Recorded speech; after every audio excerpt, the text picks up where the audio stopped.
आखिरी ध्यान समझो, ये आज़ादी मुझे किसकी मौत के बदले मिल रही है काम तो तुम नहीं कर सकता। आपकी बेटी बहू बन रही है हमारी, बड़ी बेसब्री से इंतजार है बहू को घर लाने का। हे नौरोज, आदम को मारना है। बेटी होने के नाते आपको समझा रही हूँ, इस मामले में टांग नहीं अड़ाइएगा। बस कुछ रुकावटें हैं जो शादी से पहले हटाना बहुत जरूरी है। किसके? बाप को मैं मार दूंगा और बेटी को तुम मार देना। सो फ्रेंड्स, दुनियापुर ड्रामा में असल ट्विस्ट तो अब आया है जब दादी अम्मा ने शामिर को सारी स्टोरी बताई।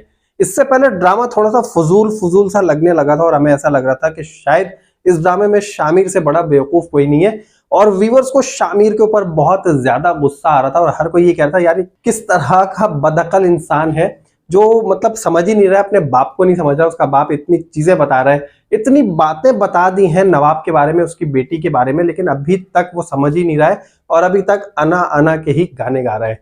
तो जनाब, लेटेस्ट एपिसोड में क्या कुछ हुआ है, क्या क्या इंटरेस्टिंग सीन्स थे और आने वाली एपिसोड कितनी इंटरेस्टिंग होगी, उसमें क्या क्या इंटरेस्टिंग सीन्स होने वाले हैं, इन तमाम क्वेश्चंस के आंसर्स मैं आपको आज की इस वीडियो में दूंगा। तो आइए चलते हैं अपनी वीडियो की तरफ।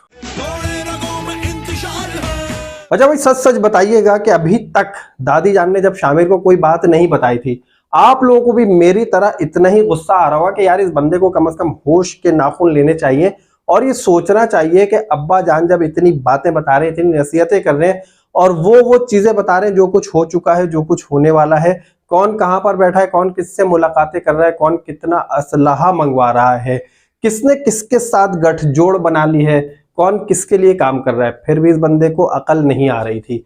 लेकिन जब से दादी जान ने इसे बिठाया और बिठाकर सारी स्टोरी सुना दी और बता दिया कि तुम्हारे बाप का ही दुश्मन नहीं है नवाब, उन दोनों की आपस की टसल नहीं है, सिर्फ उसकी टसल मेरे साथ भी, उसने मेरे साथ बहुत जुल्म ज्यादती की है, मेरे साथ मेरी इज्जत पे हाथ डाला और कोई एक बार नहीं मुतअद्दिद बार।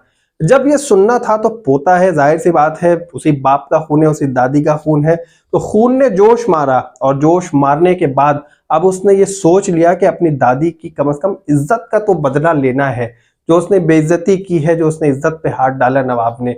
और दादी की यही ख्वाहिश है, यही कोशिश है कि किसी भी तरह नवाब की लाश उनके कदमों में पड़ी रहे।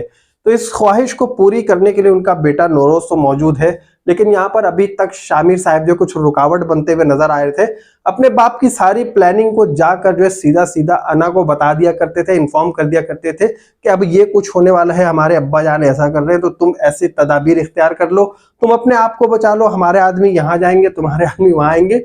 ये सारी बेवकूफियां करता चला जा रहा था और हम सबको इस पर बहुत ज्यादा गुस्सा ही आ रहा था। अच्छा जी, यहाँ पर नौरोज आदम को दाद देनी चाहिए, इतनी जबरदस्त एक्टिंग और इतनी जबरदस्त तरीके से तमाम चीजों को लेकर चल रहे हैं। जबरदस्त कसाई के आदमियों को भी अपने साथ मिला लिया, दूसरे लोगों को भी अपने साथ मिला लिया, जो उनकी अपनी रियाया थी वो तो ऑलरेडी उनके साथ मौजूद है।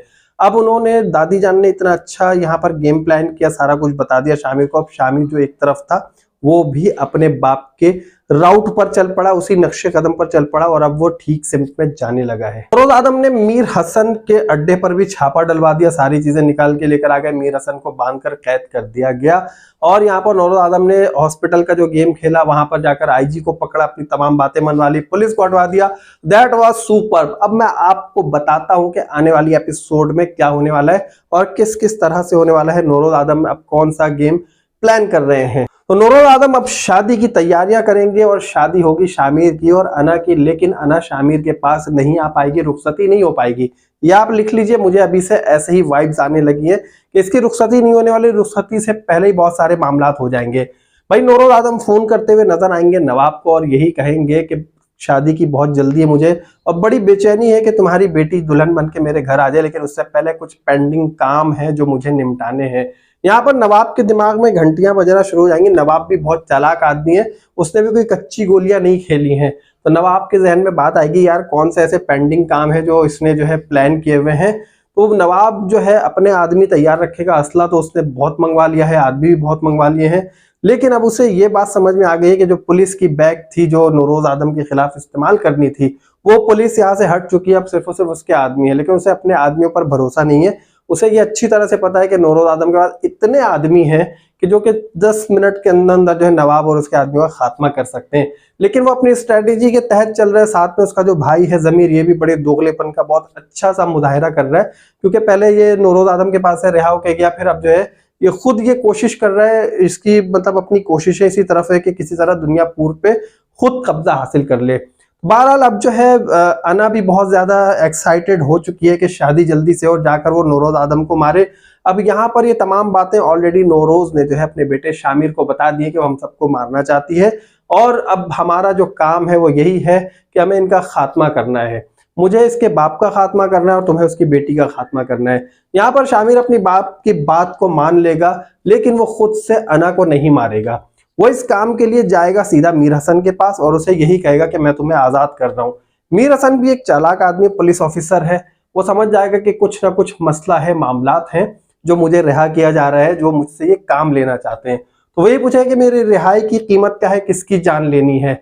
वो बताएगा कि तुम्हें जाकर अना को मारना है। तो यहाँ पर ये मीर हसन जाएगा अना को मारने के लिए, लेकिन मीर हसन अना को नहीं मार पाएगा। मुझे ऐसा लगता है कि मीर हसन को गोली लगेगी, मीर हसन को कोई और मारेगा और अना को जो है फिर शामिर ही मारेगा, क्योंकि अना को जब तक शामिर नहीं मारेगा हमें भी सुकून नहीं मिलेगा। अना ने जितने धोखे दिए हैं, जितनी दगाबाजी की है, जितनी बेवफाई की शामिर के साथ, उसके लिए एक गोली अना डिजर्व तो करती है। तो दुनियापुर की लड़ाई अब नौरोज आदम और नवाब दू बदू आने वाले हैं। इनके लोग मारे जाने वाले, एक घमसान की जंग दिखाई जाएगी हमें। इस जंग में कौन कहां पर क्या काम कर रहा होगा, शामिर की शादी आगे जाकर किससे होगी, क्या अना ही इसकी दुल्हन बनकर घर में आएगी, नहीं आ सकती।